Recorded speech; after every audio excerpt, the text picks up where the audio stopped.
I'm late, I'm late, I'm late. Hello, everyone.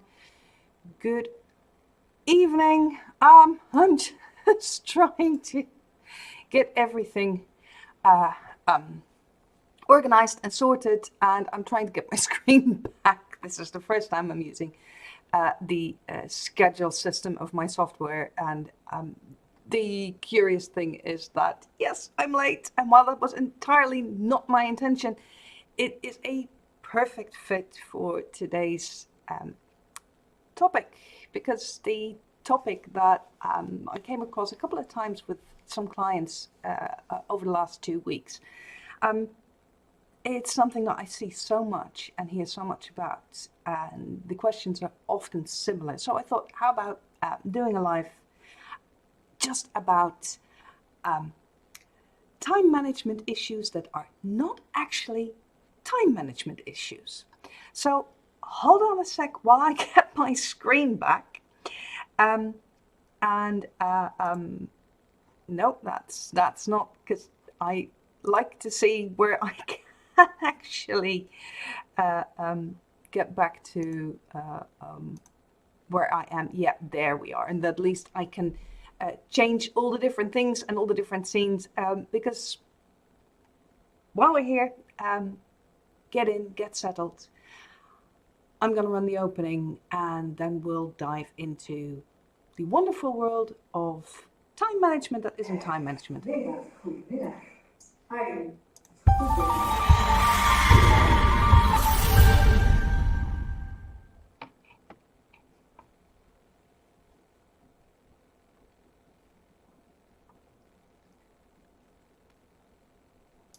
And here we are again. Okay, like I said, that was slightly less organized than I'd hoped. But that's the thing. These are not well-rehearsed webinars where I'm going to tell you a couple of cool things for like half an hour and then spend another half an hour selling you stuff.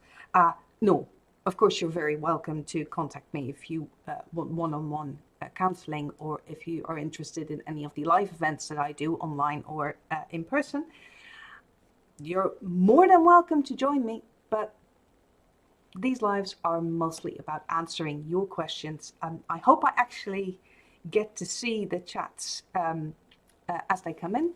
And if not, if you have any questions, leave them in the comments and I will answer them there. So, time management that isn't time management. I get a lot of clients who come in for personal productivity. They may be, losing overview of tasks that they need to do at work, and it's costing them a lot of energy to keep track of everything and to keep on top of everything, and they want help with that. They want skills and tips and tricks to, well, get a better grip on their workload and on how to organize that. I also get clients who have difficulty balancing their private life and their work life. Where do you draw the boundary between work and your private time?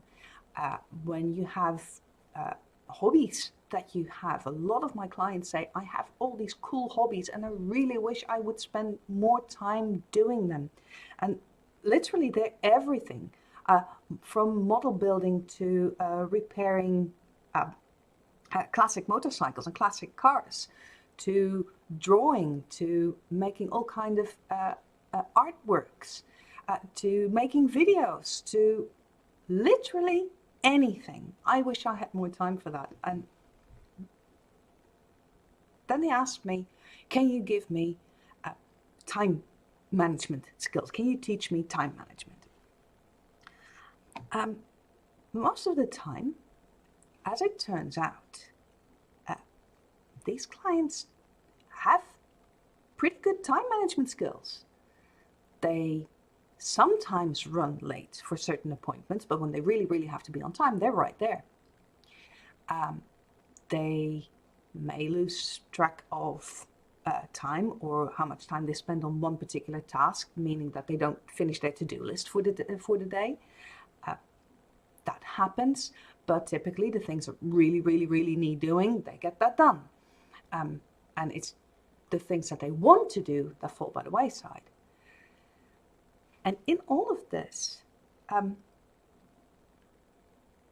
find that time and again, it is not a matter of not having time management skills.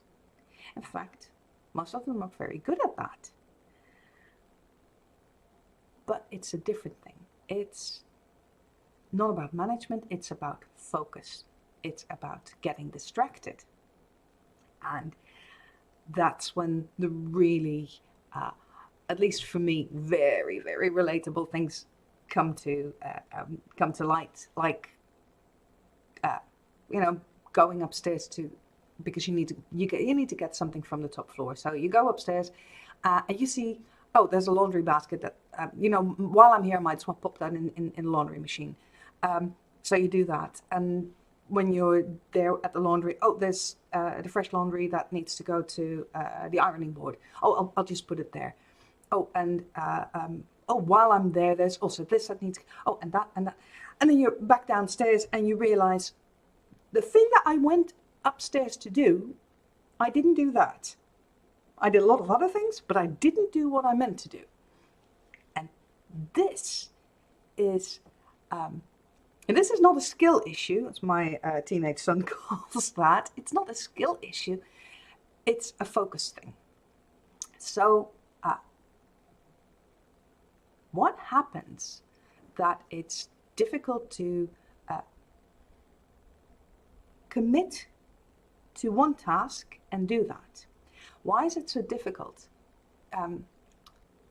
All week, you've been looking forward to the weekend, because in the weekend you get to spend time on your hobbies, and you're really looking forward to finally fixing that engine block, or to finally get around to finishing that painting, or to finally get around to crocheting that cute little dragon that you bought and then that you want to give to your newborn niece. Just you're looking forward to that. You're looking forward to spending time doing that. But when the weekend rolls around, you find that it's difficult to actually start. You may get the crocheting set out, and you put it on the table, because I'm going to start in a minute. And by Sunday night, it's still there in the corner of the table. You know you have all the parts you need to do that one job on the engine block that you wanted to do this weekend. And you have all the tools and all the parts, and you know this. But for some reason, you never go out to the garage to actually do it. The garage is right out there. It's right outside, outside your house. You may not even have to go outside. You just go from one part of the house through to the garage. It's not that far. And still you don't start. You have everything that you need to do the thing. You have a plan, because you know what you want to do. You know what you're planning. But that click to actually get started seems impossible. It's some kind of invisible barrier where it's just, you're at the table. This hobby project, let's say it's a crocheting thing, or it's a painting, or it's right there. It's right there in front of you, and it's like there's an invisible barrier that you can't cross. You can't actually physically pick it up and start crocheting. You can't physically go to the garage and start working on that engine block.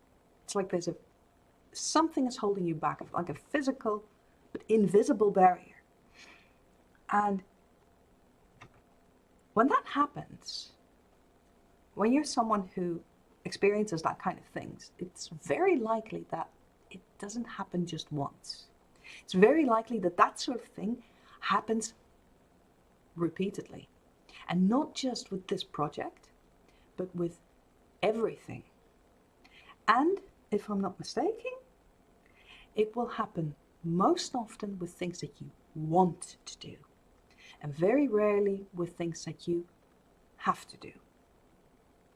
If there is a solid, rock-hard deadline, you do the thing.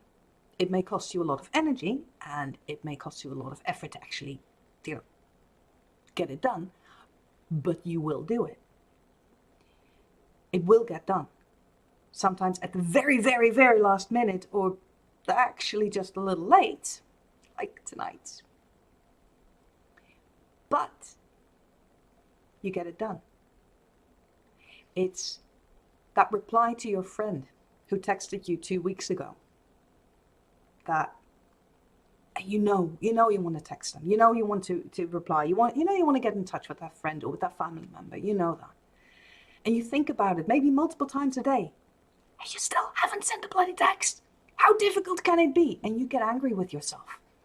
You get angry. How difficult can it be to actually reach out to my phone? And you've got that phone in your hand all day. So what is so difficult about just writing that text, right?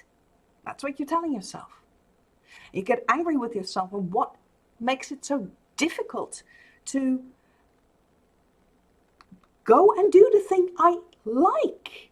If you like drawing, why is it so difficult to pick up a pencil and a piece of paper and start drawing? How is that possible?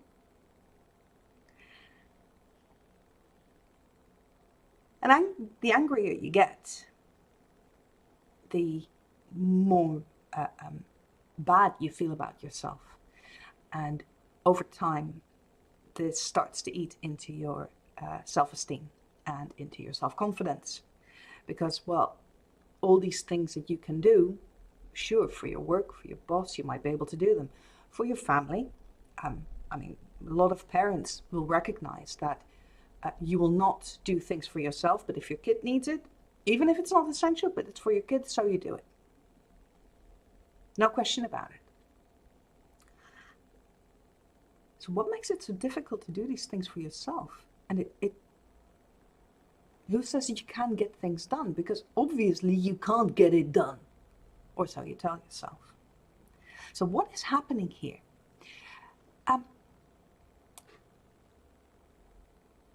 To explain where this goes awry, let's have a look inside your brain, inside everyone's brain, and see what actually happens that you need to make decisions. Because there is a system to how you go from this is what I want to this is how I'm going to do it, to actually doing it.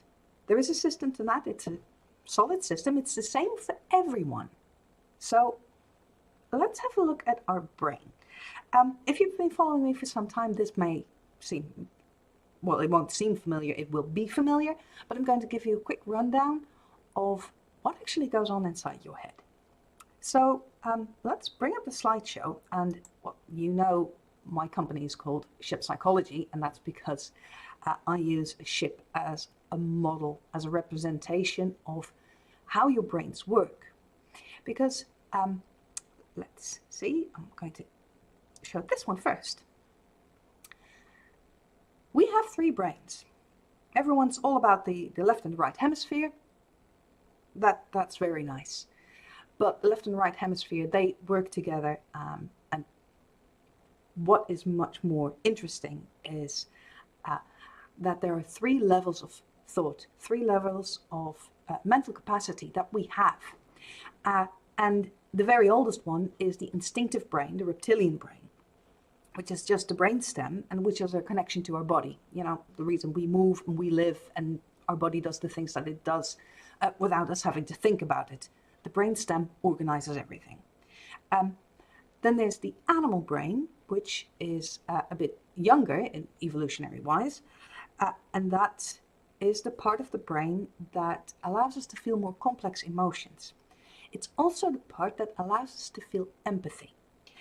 Why is that important? Well, humans are herd animals. We live in groups. We are not solitary creatures. We like living in groups. And living in groups, putting your own survival on the back burner for the good of the group, because that is what herd animals need to do. You need empathy. You need the ability to empathize, to put yourself in the shoes of someone else in the group. So this is also a social brain, and where the instinctive brain thinks in terms of here, now, act or not act. There's not much else. There is no tomorrow, there is no yesterday, there's actually not even half an hour ago. The room behind me does not exist to that primal part of the brain. But the emotional brain has a larger idea of what's going on. My emotional brain knows that this is just part of a room that's part of a larger house. It also has the ability to see a couple of days in front, a couple of days back. It also knows that I have my husband and my son running around somewhere in the house. I don't know where they are, but I don't need to see them because I know that they exist. And then the last addition to our evolutionary journey of the brain is the rational brain. And that's the part of our brain that allows us to think in abstract terms. That is the part that actually understands the concept of time, that actually understands the concept of fiction. Because to the animal and the instinctive brain, everything you see on TV is real. They have a lot of difficulty understanding that it's not real. That's your rational brain who keeps tabs on that and who helps you. That part of the brain is the one who thinks in terms of language and numbers, schemes. And this is the part of the brain that also works with planning. So all that is, well, quite abstract. Let's face it.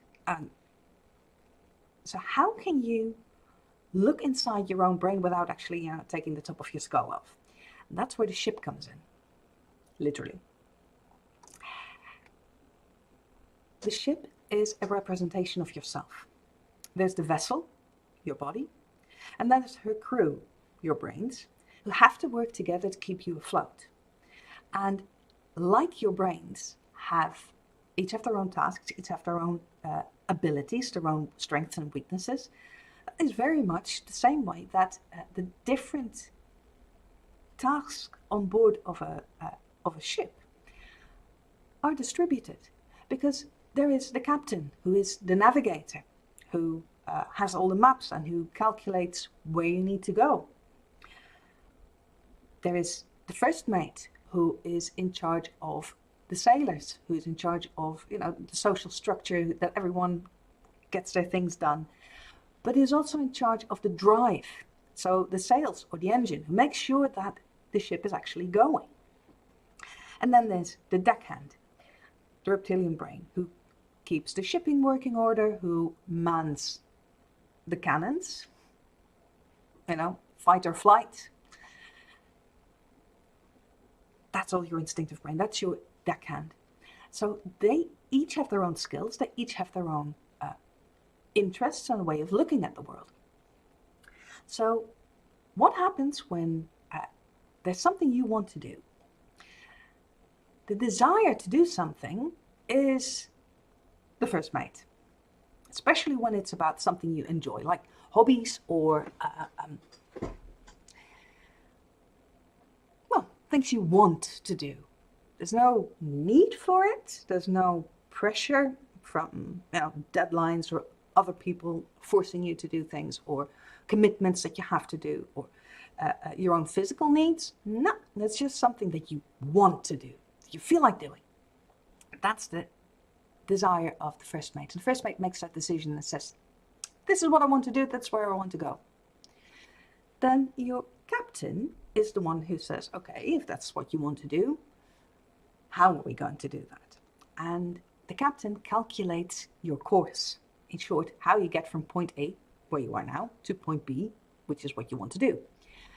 And captain calculates, okay, we need, if we're going crocheting, we need wool, we need a pattern, we need crocheting needles, we need maybe some filling stuff. If you want to create a little stuffed animal, then we need some stuff for that.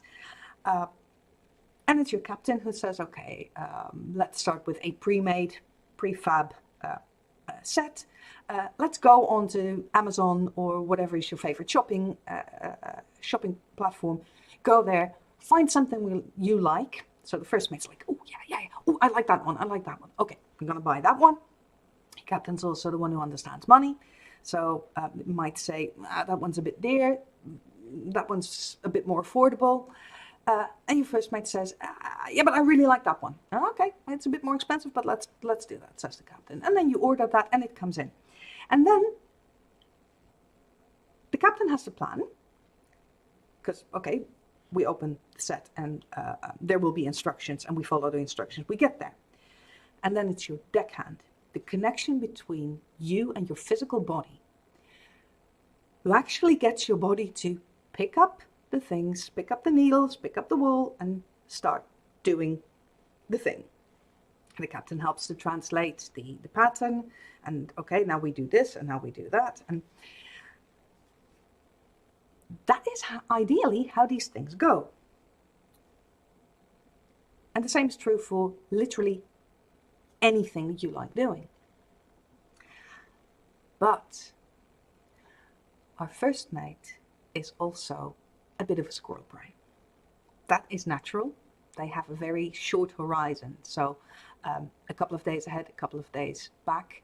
And don't forget, this is our emotional brain, and emotions are fleeting.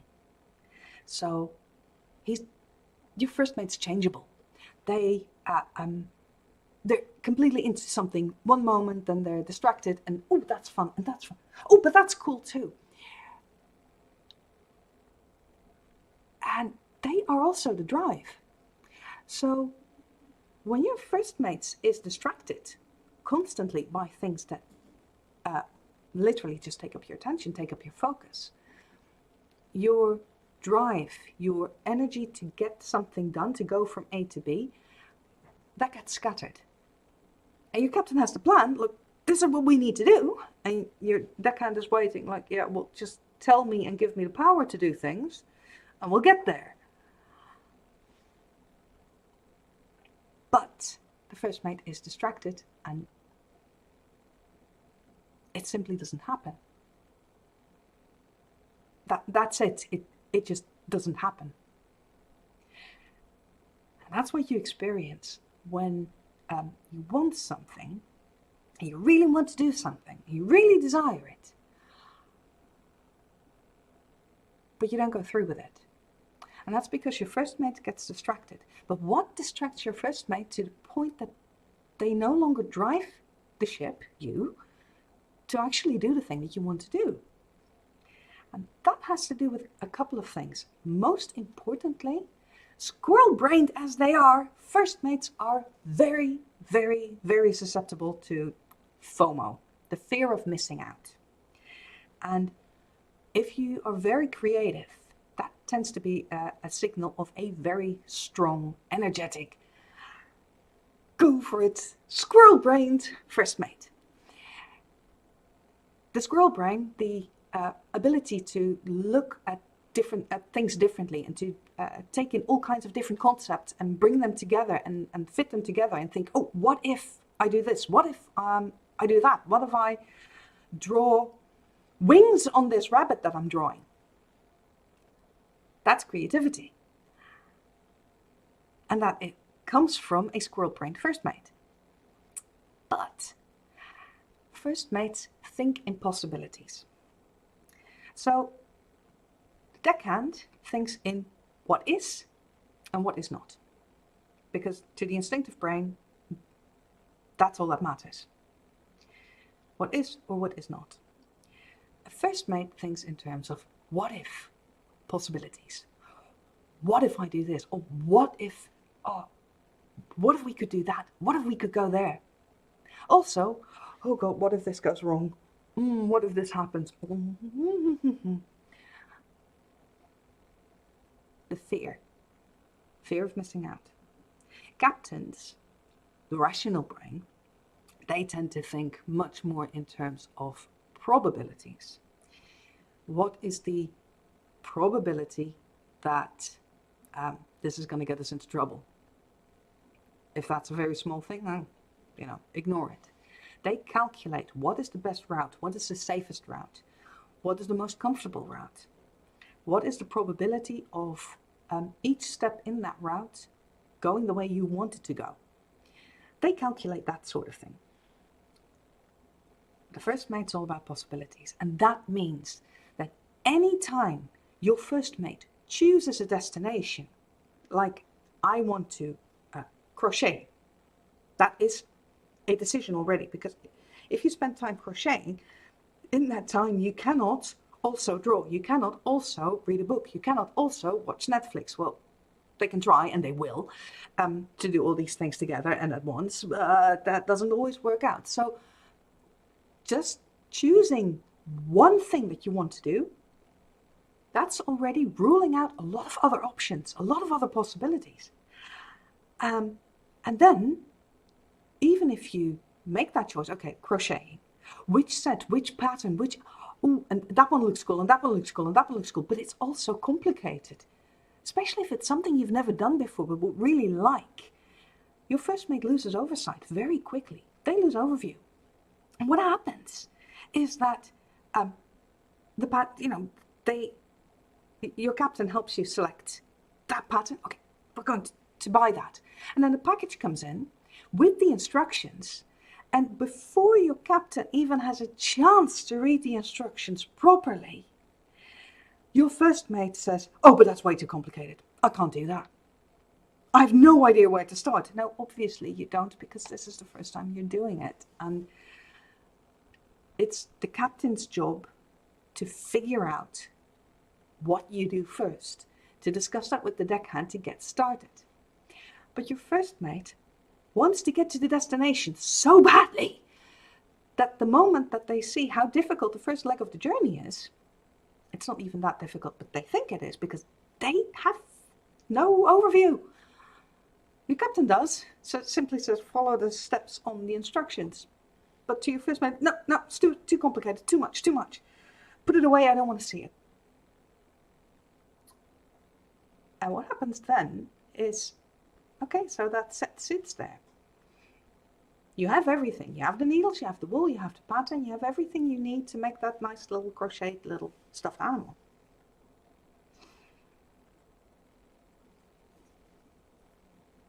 But you need to make the first step. And your first mate already got lost. In their mind, it's too complicated, so they won't give you the drive to make that first step. Recognizable? Where you don't know where to start, or even if you do know where to start, but you're not 100% sure, or even if it's something, you have the picture in your brain, you have the schematics, you have the instructions, your captain knows exactly what you will be doing. But you need to get a couple of tools from the storage locker out in your garage.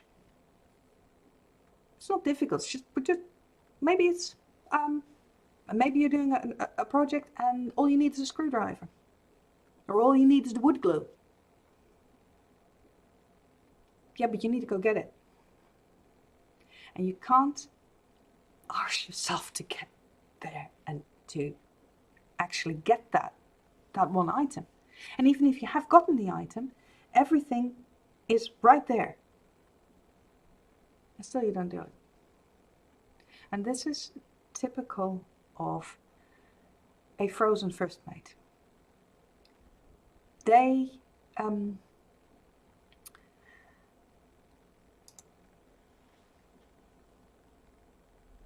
first mate is by nature volatile. That is entirely how they are made to be. Your emotional brain isn't rational, isn't reasonable, isn't logical. No, of course not, because that is your rational brain that does that. That's the captain of the ship. That is the rational one. That's the reasonable one. That's the one who makes the planning. That's the one who does all the timekeeping. That's the one who does all the time management. But the first mate is the drive. And what happens in these instances is that first mate is so unsure about what the next step is that whatever your captain tells you, they are not giving the energy. They're not providing the energy to actually do it. Captain gets annoyed. That is the part of you that starts getting angry at you, because it's both the first mate getting angry at himself, but it's also the captain getting angry because, well, we have a plan. We were going somewhere. We were going to do this. Why won't you give me the energy? Because, and there's all kinds of reasons, and no matter how much effort the captain puts into waylaying and debunking all the reasons of the first mate, it's never going to be enough, because it doesn't address what the first mate is really about. They don't know what they're doing, and they're too afraid to let the captain and the deckhand do it. So what happens? First mate and the captain start arguing, and the deckhand is sitting there waiting, not doing anything. When you guys are done arguing, you tell me what to do, tell me what the first step is, and I'll do it. Until then, act or not act. So the deckhand decides, I'm not acting. I don't have instructions. I don't have to go ahead. I'm not doing anything.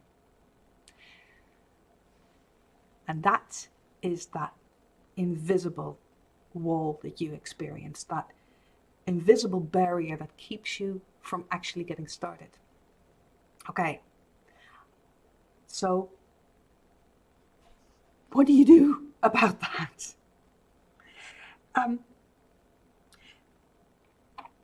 The first thing in these situations to realize is that if your first mate is a kind of first mate who behaves this way, not everyone's first mate is that scatterbrained and freezes that easily. But if your first mate is someone who freezes easily, then that's just who they are. Yes, you can improve it. You can help them build the confidence. And I'm going to give you a couple of tips on how you can start doing that and start applying that and actually see some results right away. You can help them build confidence in the captain and the deckhand.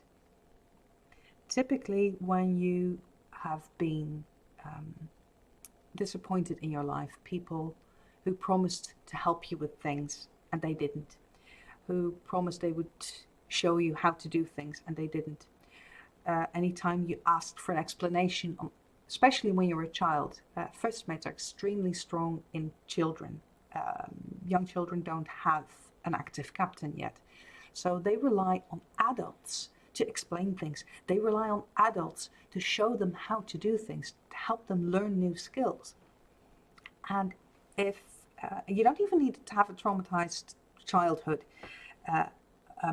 in order to have the experience that you didn't get the help that you needed. Either way, the result is a somewhat insecure first mate. And insecure first mates tend to freeze more easily. Because what if? What if it goes wrong? What if I don't know? They so desperately want to get to their destination, to complete that project, to have the end result, the dopamine shot that having a good end result will give you. That's what they crave. And they're so afraid that somehow, somewhere, your captain and your deckhand are not going to deliver on that. It's not going to do their part. And the end result is going to be disappointing. And then what? And that freezes you up. That is not your fault. That is simply the way your brain is wired. And this is important to realize, because while we talk about this ship and while the dynamics between your three crew members can definitely change and improve significantly, because that is all what ship psychology is. What ship psychology is all about is about improving the relationship between these three so that they work together more closely, more like a team. That said, you are wired a certain way. Your brains are physically structured a certain way. And if your brains are physically structured to have a very active emotional creative brain, to have a very a strong focus on all the different possibilities. So you have a very creative mind. If that's the way you're wired, with that comes more volatility comes a first mate who freezes more easily. And that is not your fault. That's simply who you are and how you are wired. And it's important to realize that, because it's so common. I see so many clients, and I've done this myself as well. Still do it sometimes. Now, I blame myself. Why can't I just do this? Why can't... Forcing yourself never helps. Never. When you force yourself, essentially your captain is taking over and more or less squeezing the energy to drive from your first mate. That's actually quite scary for your first mate, because they don't feel heard. So a part of you feels like you're not respecting yourself, which is in fact what you're doing. Or your captain completely bypasses the first mate and tries to create drive themselves. But captains are the ones who steer. They navigate. They do not drive the ship. They do not blow wind in the sails. They do not power the engine. That's the first mate's job. But when a captain is strong enough, they can actually do that. And you will notice, I'm sure you have noticed, that when you need to do something for your work, for someone else, something that you don't really want to do, you don't have to drive to do it, but it needs doing anyway. You force yourself to do it, and it works, and you get it done, but it costs a lot of energy.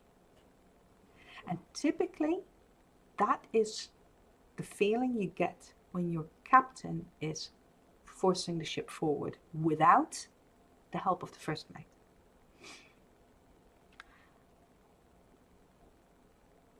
Having the first mate on board with whatever you're doing, literally, having them on board, that helps to free the energy you need to do something. So forcing yourself does more harm than good. You'll notice it immediately. At the end of the day, you're much more exhausted. And this is actually how burnout happens. One of the ways. There are many ways in which burnout happens, but this is one of the ways. By forcing yourself to do things that you really can't get behind, and that your first mate actually holds back, withholds their energy, while your captain forces you forward. Or sometimes it's your deckhand who forces you forward. Either way, it works much better when you've got the three of them together.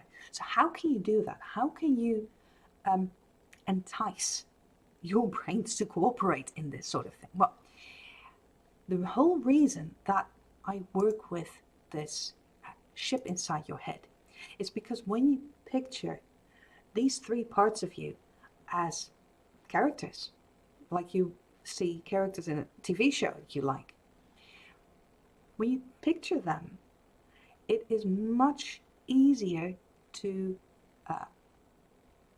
understand the interaction between them, because your brains know everything, and your brains prefer, at least for most people, prefer to speak with images, because images are easy to convey. That's why you dream at night. The reason you dream is because your brain is processing things, and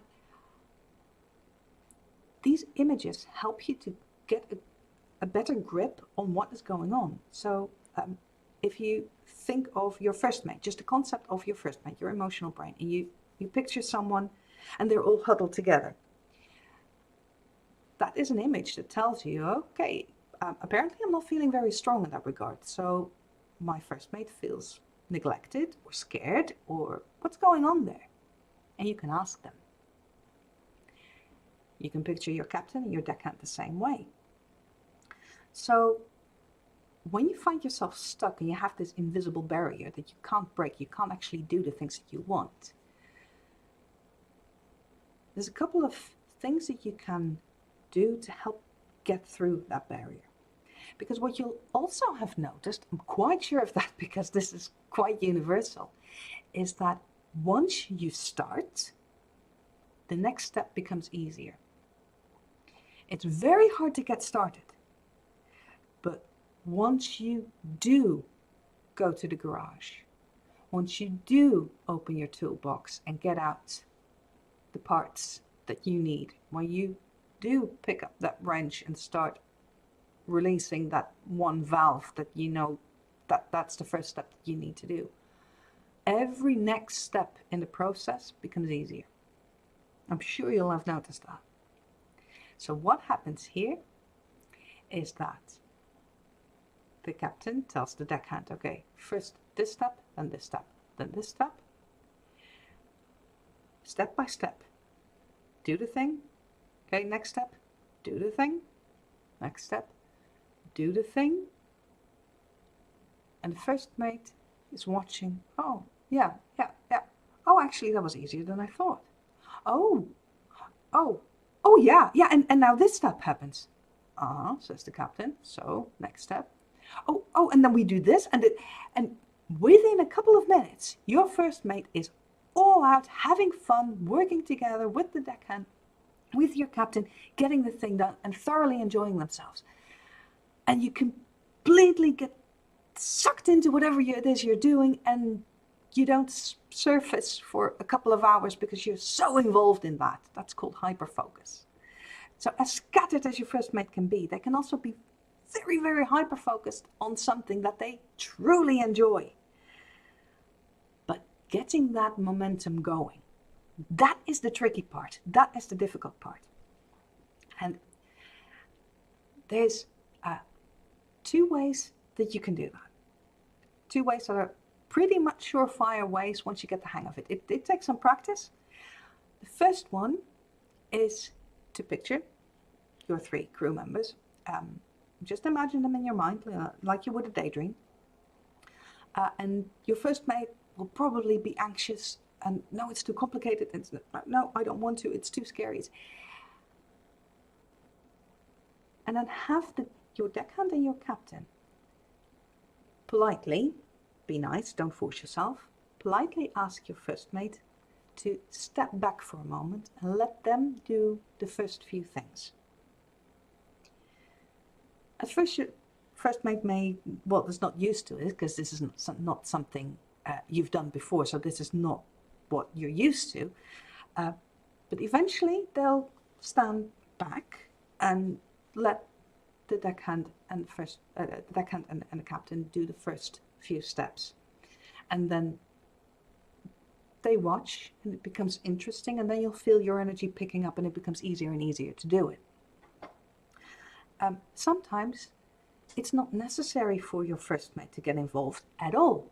And you can again picture them and politely ask your first mate to step back for a bit, keep themselves occupied for a bit, maybe with some music that you're listening to, or something else you enjoy while you are doing the thing that you want to do. And then promise that they get to have their fun when the job is done. This works particularly well when you're doing something you don't actually want to. When you don't actually want to, like I really need it. It's the 30th of January today, as I'm recording this, and it's tax day. I really, really need to do my taxes today. Well, not today, but at least tomorrow, before the end of the month, which is tomorrow. I really need to do that. My first mate doesn't like numbers, doesn't like taxes, doesn't like administration, doesn't even like the sense of order that it gives to have, everything in order. Isn't even looking forward to the tax return. Not even that, but it needs doing. So I asked my first mate, take a step back. We're going to do something that you enjoy later on. Let my captain crunch the numbers. Let my deckhand do the typing. Captain crunches the numbers. Within 2 hours, I've got everything done. 3 months work, 2 hours, everything. Box, handed in, done. Why? Because my first mate isn't trying to interfere. Typically what happens when you need to do something, your first mate is going, are we done yet?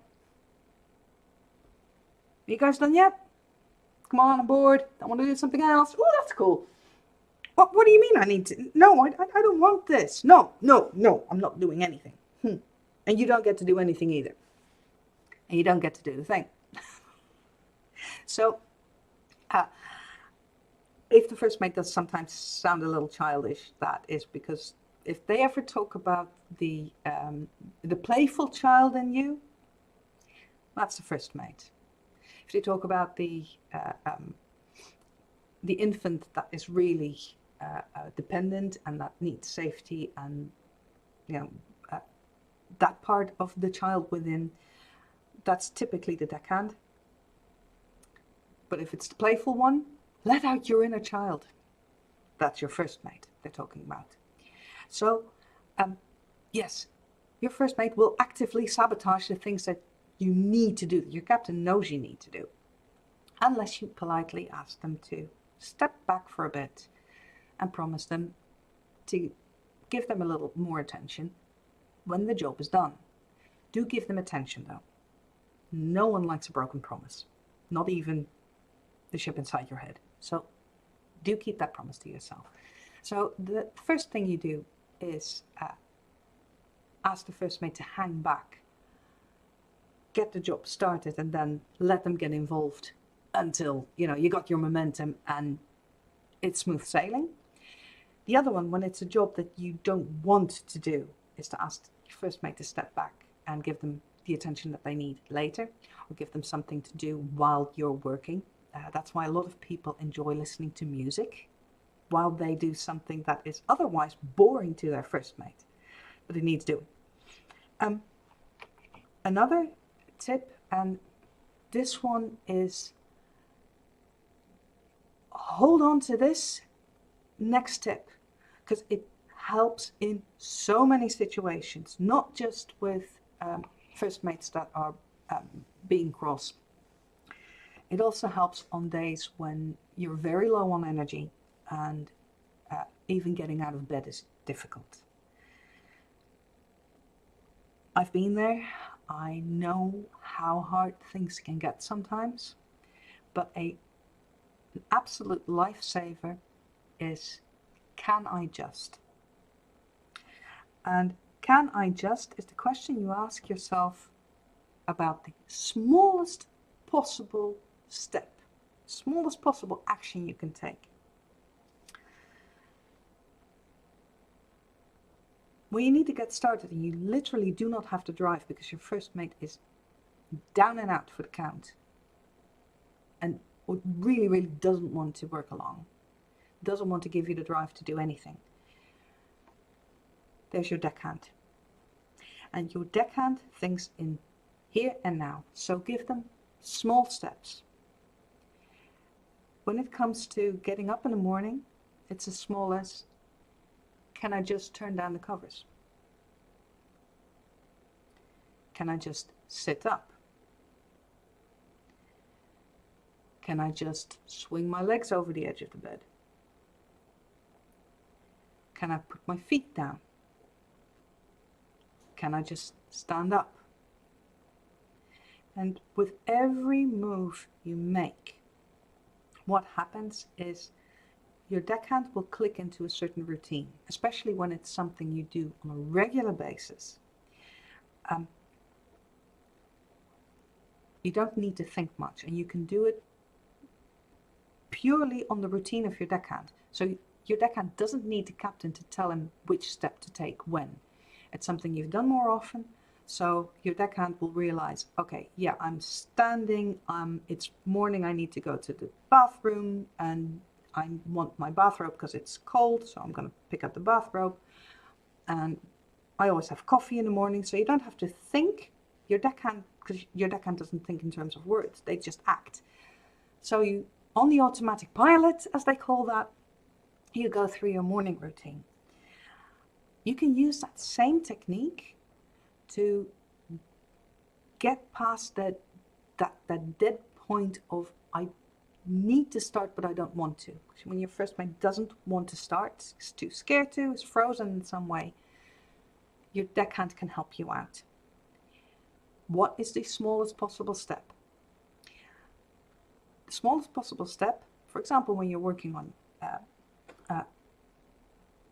an antique car, the smallest possible step is go to the garage or step outside the living room. Go through the hallway. Can I just step into the garage? Can I just take the toolbox out? Can I just open the toolbox?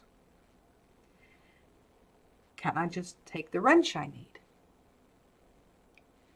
Can I just go to wherever that valve is that you need to loosen?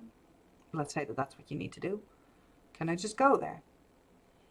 Can I just tighten the wrench on that valve? Can I turn it? And from there, bit by bit, it becomes easier to take the first step, because your first mate will get intrigued, unless the only circumstances in which your first mate is not likely to be active, either counterproductive or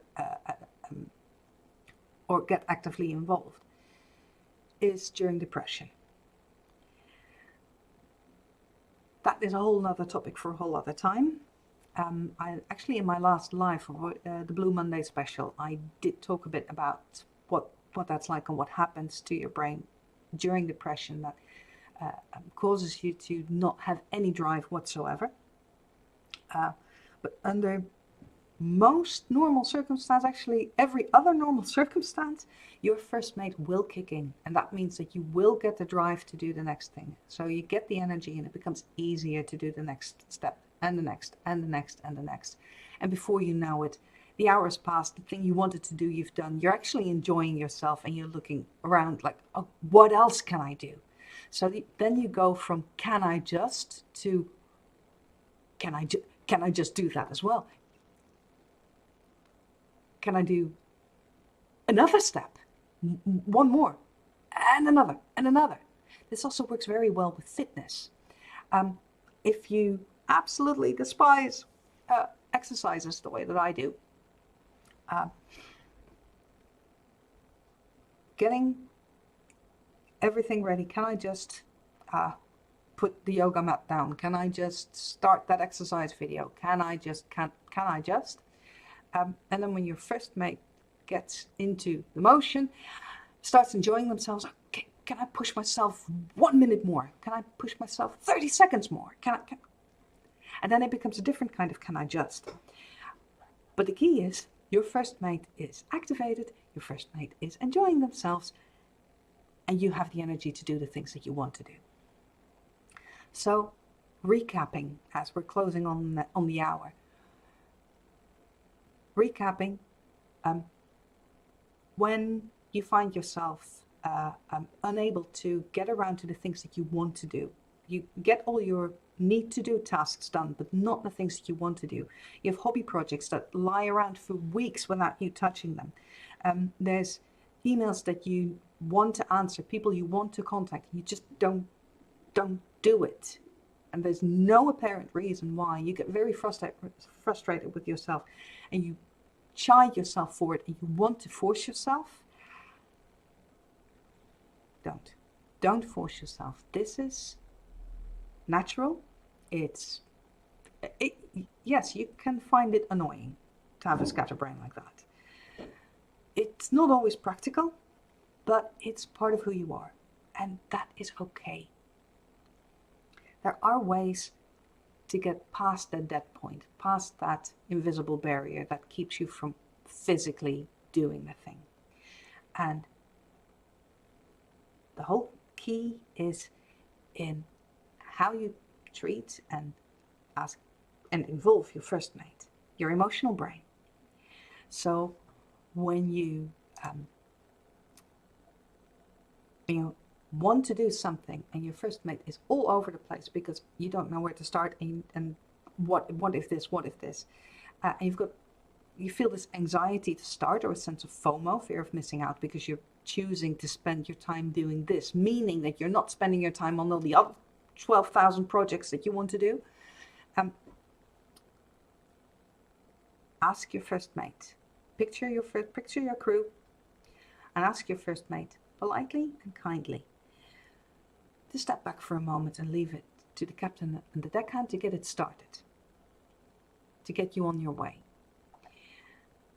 You do the first step, you do the next step, and the next step, and you will notice that with every step you do take, it becomes easier, because your first mate gets more involved, gets more curious, and eventually you get your steam, you're on full sail, and you're enjoying yourself, and you can actually lose yourself in whatever it is that you're doing, because you're enjoying yourself so much. The second is, if it's something that actually you don't want to do, but you need to do anyway, is to ask your first mate again, politely and kindly, to step back for a moment and give them the attention that they want later. Give them something to keep themselves occupied with. Maybe have a colorful background at whatever it is you're doing. Have some music that you're playing, because first mates, the emotional brain, thinks in terms of colors, music, images. So give them something they enjoy that does not distract you from the work that you're actually doing, so that your captain and your deckhand can actually get the work done. And then, once the job is done, give your first mate a treat. Something nice, like play a computer game, watch an episode of your favorite series, something to enjoy yourself as a reward for, not getting in the way. And finally, when you have a lot of trouble getting your momentum going, focus on your deckhand to make the smallest possible step. Can I just?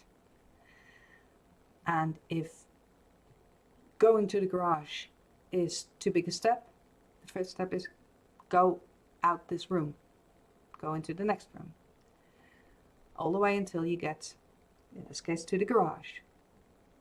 Can I just get the toolbox? Can I just open the toolbox? All these are small steps. And with each step you take, your first mate becomes less resistant and more likely to cooperate. And that's when you feel the energy coming. That's when you feel that it doesn't take energy. At first it will feel like it takes energy to do the things. And you're right, it does take energy, because your first mate is not freeing up any energy for you to do the thing. But as you keep going, with every little step, your first mate will loosen up, and you will start feeling something of a drive, and every next step becomes a little easier, costs a little less energy, right up to the point where you start enjoying yourself, because you're doing something you want to do, you're doing something that you like, and that's when it starts giving you energy. Not getting around to the things that you want to do is not a time management problem.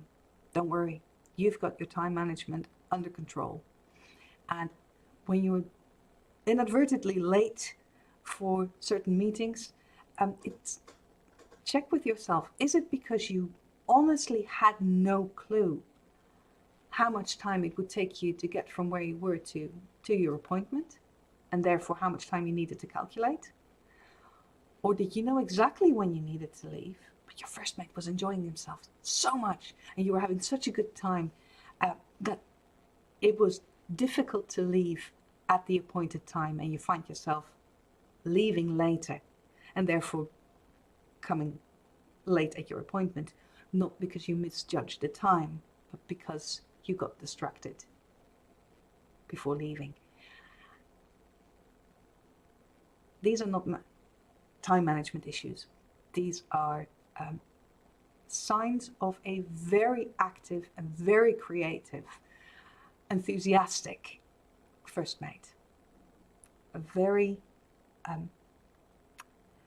creative and interesting mind. And while that is a wonderful thing to have, it does come with the drawback that, very active first mates are squirrel brains. And they're more prone to freeze. And they are more prone to just drop everything and say, no, I'm not doing this. You can train them to work together more closely with your instinctive deckhand, who does all the things, and your rational captain, who knows exactly how to plan your timing, how to plan your appointments, which step to take when. And when they work together and they improve their teamwork, you'll find that anything you put your mind to will be a lot easier. Not all the time, not every time, but it will be a lot easier, and you will actually manage to find the time, to find the energy, to find the drive to do the things that you really want to do. I hope you enjoyed this. It's time to wrap up for tonight.